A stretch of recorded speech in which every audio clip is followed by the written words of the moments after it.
TSPSC paper leakage కేసును సీబీఐకు అప్పగించాలని demand చేస్తూ జగిత్యాల జిల్లా ఇబ్రహీంపట్నం మండల కేంద్రంలోని వ్యవసాయ మార్కెట్ ముందు బీఎస్పీ పార్టీ ఆధ్వర్యంలో రిలే నిరాహార దీక్ష చేపట్టారు నాయకులు. ఈ సందర్భంగా వారు మాట్లాడుతూ టీఎస్పీఎస్సీ చైర్మన్ను వెంటనే సస్పెండ్ చేయాలని, పేపర్ లీకేజీలో సూత్రధారులు ఎంతటి వారైనా వారిపై కేసులు నమోదు చేసి సీబీఐకి అప్పగించాలని వారు డిమాండ్ చేశారు.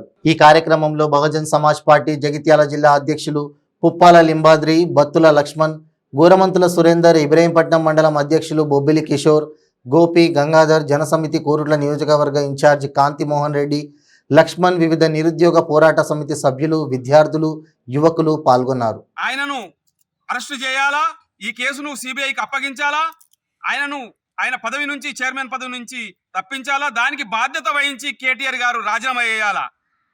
లేని పక్షంలో ఈ యొక్క నిరుద్యోగులకు అండగా మేము మహనీయుల ఆలోచన విధానంతో doctor RS Praveen Kumar sir గారి ఆలోచన విధానాన్ని ఆయన వెంబడ ఉండి ఆయనతోటి నడుస్తూ వీరి పక్షాన మేము మరింత ఉద్యమం చేపట్టే సమయం ఆసన్నమైంది. వీళ్ళను ప్రభుత్వాలను దించే సమయం ఆసన్నమైంది. నిరుద్యోగులు, మహిళలు, ఉద్యోగుల పట్ల లీకేజీ జరిగింది. అది ఏ విధంగా జరిగింది? కేసీఆర్కి తెలియకుండానైతే జరగలేదు, కేటీఆర్కి తెలియకుండానైతే జరగలేదు. తాలబ్ చేయి మాస్టర్కి రాజకీయ పార్టీలు, మీరు ఒక పొలిటికల్ పార్టీ, రాజకీయ చాబీ మీ దగ్గర ఉంది.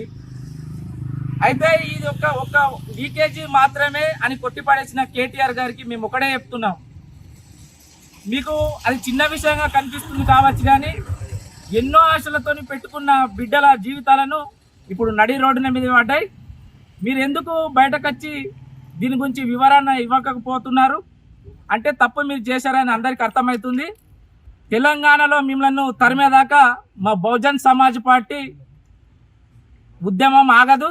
ఆర్ఎస్పీ ప్రవీణ్ కుమార్ నాయకత్వంలో ఇంకా ఎన్నో నిరసనలు జరుగుతాయని తెలుస్తూ ఈ అవకాశం ఇచ్చిన అన్న మోహన్ రెడ్డి అన్న గారికి మరియు లింబన్న గారికి జై భీములు తెలియజేస్తున్నాను.